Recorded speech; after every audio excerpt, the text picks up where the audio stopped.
Before we move forward, please like, share, and subscribe Strategic Vanguard and be up to date with the latest news and happenings from the world of defense, strategic, and international affairs. Tune into our video channels in YouTube and Rumble.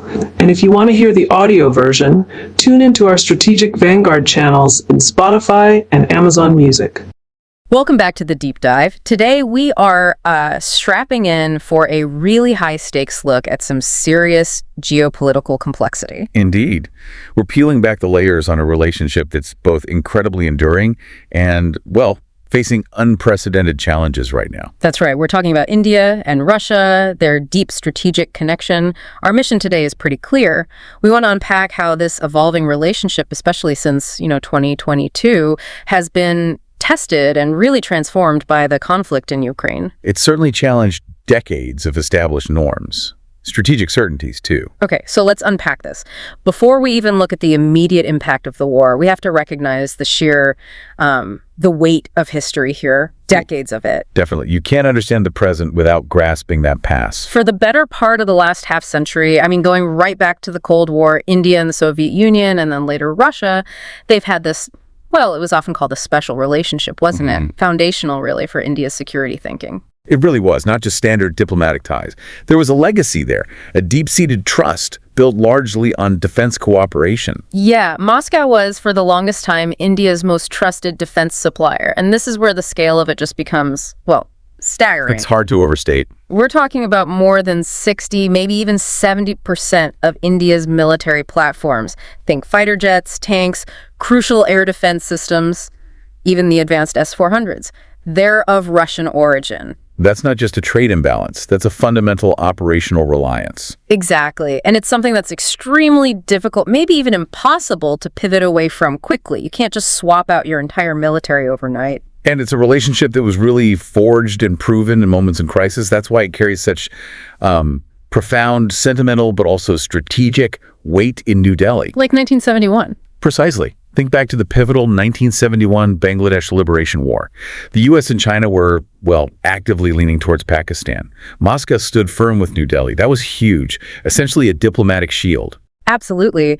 And the sources remind us that the symbolic Indo-Soviet Treaty of Friendship, signed that same year, that gave India critical strategic breathing space, protection against hostile regional and, frankly, global blocs. That kind of loyalty, particularly in such a high-stakes moment, it buys decades of goodwill and strategic inertia, which is hard to overcome. But history, as it does, has now collided with some very hard geopolitical reality. And here's where it gets really interesting. The 2022 invasion. Yes. The invasion of Ukraine isolated Russia from Western markets, triggered massive sanctions. And for India, which was sort of sitting on the fence diplomatically, this immediately translated into a tangible short-term economic opportunity. Exactly right. India played the global market, well, brilliantly in that moment. Russian crude oil, suddenly shunned by Europe, was being offered at steep discounts. Then New Delhi jumped on it. They did. India essentially became a critical backfiller for Russia's energy exports, soaking up that discounted crude. That's the ultimate pragmatic move, isn't it? Post-Ukraine, Russia vaults from being a marginal supplier to India's top crude supplier, almost overnight. It was a dramatic shift. But maybe we can pause on the mechanics there. How did India actually manage this huge surge in trade when the rest of the world was busy sanctioning financial flows to Russia? That sounds like incredibly high-stakes maneuvering. Well, that's where the strategic cleverness in bypassing the U.S. dollar comes in. It was crucial. The de-dollarization aspect. Precisely. India and Russia rapidly shifted towards non-dollar settlements, often using local currencies like rupees and rubles and setting up specialized bank accounts, these things called Vostro accounts. Right, where one bank holds funds for a foreign bank. Exactly. And this maneuver effectively insulated the oil trade from the worst impacts of Western financial sanctions. It allowed India to keep buying that cheap energy, which was vital for its economy, while protecting its own banking system from secondary sanctions. It was a massive immediate win for New Delhi's domestic economy and energy security. And all the while, diplomatically, India was pulling off this incredible balancing act. It's phenomenal, really. Walking that razor-thin line at the UN, consistently avoiding votes that directly condemned Russia, but at the same time calling for dialogue, emphasizing peace, sovereignty, territorial integrity. They managed to secure the economic benefit without completely alienating the West. A tough needle to thread. But there's always a but, isn't there? There always is. That short-term pragmatism, it's undeniable. But as New Delhi quickly recognized, the immediate economic gain masks some very real long-term strategic costs. And those costs have really become the primary driver of India's current foreign policy shifts. Okay, let's dive into that messy long-term part. What is the biggest strategic risk you see emerging from Russia's current position, from India's perspective? Fundamentally, it boils down to defense reliability. That's the absolute core concern. Right, because of that massive existing inventory. Exactly. India simply cannot afford a defense supply crunch. And let's be specific here, especially not with active, tense borders with both Pakistan and China. That's the nightmare scenario. So the sanctions are hitting Russia's ability to produce and supply. Yes. With global sanctions targeting Russia's defense industrial base, its supply chains. Plus, Moscow is prioritizing its own intense war demands in Ukraine for its own inventory. It forces you to ask the critical question, can Russia reliably supply those critical advanced systems? Like the S-400 components. Yeah. Or frigates they're building. Precisely. Or even just the constant mundane flow of spare parts needed to keep that existing 60-70% of the fleet operational. If the spares don't arrive, the platforms are useless. Wait a minute, though. If the Russian military itself is visibly struggling on the battlefield in Ukraine, suffering significant equipment losses, doesn't that fact alone tell New Delhi everything it needs to know about the future quality, the durability, maybe even the reliability of Russian platforms going forward? It absolutely does. That's a huge factor. The war has undoubtedly dented Russia's reputation as a supplier of top-tier, effective military hardware. Big time. So it's not just supply, it's also about performance perception. Yes, but beyond reputation, the practical matter of logistics is becoming crippling now. We know many Indian military platforms are currently suffering long delays in getting critical spare parts delivered from Russia. Yeah. This operational risk, the risk of having a non-functional fleet when you need it, that has clearly forced India's hand, it's accelerated the push for diversification. Okay, so defense reliability is number one. What else? This leads directly to the second, monumental issue, the China factor. This is raising significant strategic alarms in New Delhi. How so? Russia, weakened by the war, isolated from the West, is tilting heavily towards Beijing. For economic survival, for strategic depth, China is becoming its indispensable partner. Right. Now, if we connect this to the bigger picture for India, this growing dependency fundamentally reduces Russia's historical ability and maybe even its willingness to act as a geopolitical balancer against China in Asia. A role India has kind of relied on for decades, hasn't it? Moscow could quietly help keep Beijing in check. Exactly. India often looked to Moscow as a potential counterweight. But that's changing. Wow. That is a staggering shift in the power dynamics. If Russia is increasingly, beholden to China's economic lifeline, how can it possibly help India manage its own massive ongoing border rivalry with Beijing? It seems like a strategic dead end for India in that respect. It's rapidly becoming a strategic liability, not an asset. Our sources highlight a really critical insight here. The more Russia leans on China, the less strategic space it has to support India. That nails the core security threat. So less room for Russia to maneuver independently in ways that benefit India. Precisely. And India is watching closely. They're seeing joint military exercises between Russia and China, sometimes in regions sensitive to New Delhi's interests, like the Pacific or even the Indian Ocean region. That old trust, built over decades, is rapidly eroding, replaced by pure, calculated strategic self-interest on all sides. Okay, so compounding risks. Unreliable defense supplies, Russia getting too close to China, maybe even reputational damage to the equipment. Does this all just push India straight towards the West then? Is it that simple? Well, it's certainly pushing them strongly in that direction. What's fascinating here is the speed at which India's ties with the U.S., with France, and with its Quad partners, the Quadrilateral Security Dialogue, with Japan and Australia are strengthening. Yeah, that's very noticeable. It signals a clear, active, and pretty comprehensive strategy of defense diversification.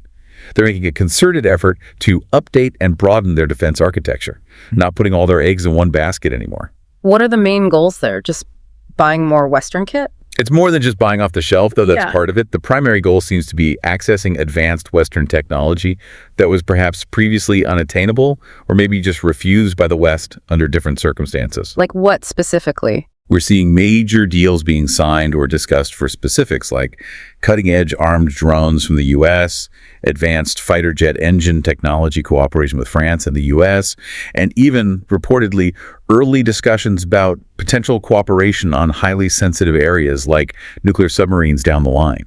These are big steps. But hold on, isn't adopting all this diverse Western technology a massive logistical and financial headache? Interoperability must be a nightmare, integrating Russian, American, French, Israeli systems. It absolutely is a challenge. Huge challenge. And historically, the West often imposes far more conditions, political strings attached on technology transfers compared to Moscow. If you hit on the key nuance check, that's exactly why India can't just sort of abandon Russia overnight, even if it wanted to. How? Because Moscow still provides critical technology transfers, the actual know-how, the joint development that the West rarely, if ever, shares completely. Can you give an example? Sure. When India buys, say, a French Rafale jet, they get the final completed product. An amazing product, but it's a black box to some extent. When India works with Russia, historically, they often co-develop and co-produce sensitive items. Think of the incredibly successful joint project, the BrahMos supersonic cruise missiles. That's Indo-Russian. Right, a world-class system. Absolutely. Right. Or look at the ongoing nuclear reactor collaboration at Kudankulam for energy security. Russia provides the reactors and works closely with Indian scientists and engineers. This deep transfer of knowledge, the blueprints, the joint production experience that is absolutely essential for India's long-term goal of building its own indigenous defense industry. The Make in India ambition, organizations like the DRDO, they rely on that kind of deeper partnership. Okay, so it's a complex picture. Russia offers the blueprints and maybe joint production, while the West offers the more advanced but perhaps more proprietary finished hardware. That's a good way to put it. It's about balancing immediate needs, long-term industrial goals, and managing different kinds of dependencies. So if we put all these pieces together, the history, the oil pragmatism, the defense worries, the China factor, the Western diversification, the tech transfer nuances, what does this multifaceted reality actually mean for the future of the India-Russia relationship? We see Russia's overall geopolitical relevance seemingly declining, right? Shrinking economy under sanctions, military reputation dented. Yes, connecting this to the bigger picture, Russia definitely remains relevant for India in specific areas. Energy is huge, oil, gas, and that crucial nuclear energy cooperation we mentioned. Still important. Still important. And it remains a geopolitical balancer in some forms. It gives India a seat at tables like BRICS and the Shanghai Cooperation Organization, the SKO, platforms where Western powers aren't dominant. That has value for India's multi-aligned foreign policy. Right. But its ability to supply reliable, cutting-edge military heft is weakening. That's clear. And its strategic utility as a dependable counterweight to China is, well, largely diminished, if not gone. So this really defines India's future strategy then. It sounds like it's not about choosing a side in this sort of new global polarization between the West and a Russia-China axis. Not at all. It's about robust multi-alignment. That's the term you hear constantly. And what does that look like in practice? India seems to be moving forward with a clear three-pronged approach. First, aggressively diversify defense imports, pulling in more advanced systems for the U.S., France, Israel, others. Spread the risk. Makes sense. Second, invest massively in its own indigenous defense production. Really double down on Make in India, empower DRDO and local companies, reduce reliance on everyone in the long run. The ultimate goal. And third, maintain pragmatic, almost transactional, less emotional ties with Russia. Keep them engaged for those specific needs. Energy, nuclear, certain loose technologies, spare parts for legacy systems, but without the deep strategic reliance of the past. So manage the relationship carefully based on specific interests. Exactly. The sources define this perfectly, stating India will essentially engage all powers, align with none completely. It's the highest expression of strategic autonomy in action, using every available relationship to maximize its own national interest, regardless of how those relationships might sometimes conflict with each other. Okay, so wrapping this up, the final strategic takeaway seems really critical for you, our listener, to absorb India-Russia relations. Yeah. They're just not defined anymore by those historical bonds of friendship or, Cold War loyalty. That era is largely over. It seems it's now exclusively about cold, hard, strategic interests and pragmatism. The relationship has been, successfully transactionalized, hasn't it? I think that's fair to say. Moscow remains an important element in New Delhi's strategic planning, particularly for energy and some specialized technology transfers. But it is demonstrably no longer irreplaceable. not like it was. Yeah, the active management of that dependence seems to be the core strategic imperative for India in this decade.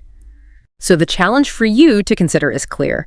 India has to continue this delicate high-wire act, reducing dependence on Russia, especially in defense, without completely rupturing the ties that are still useful, all while securing its own national interest in an increasingly uncertain world where these strategic alignments are shifting almost daily. And perhaps here's a provocative thought to leave you with, building on our discussion. Given Russia's increasing, almost existential reliance on China for its economic and strategic survival, does India's rapidly deepening security relationship with the Quad, with the US, Japan, Australia, automatically create an irreversible strategic wedge with Moscow? Or is the concept of multi-alignment actually robust enough, flexible enough to withstand the incredible pressure that both Washington and Beijing are now applying to global partners to choose sides? Can India truly navigate between those poles? Thank you for joining us on this Strategic Vanguard podcast. If you found value in this analysis, don't forget to like, share, and subscribe to our channel. We bring you fresh podcasts every Monday here on YouTube and Rumble, and you can also catch the audio versions on Spotify and Amazon Music. Just search for Strategic Vanguard Podcast. For more insights, articles, and discussions, subscribe to our blog at strategicvanguard.com. Your support helps us grow and bring you more in-depth analysis on defense, geopolitics, and strategy. Until next time, stay informed, stay strategic.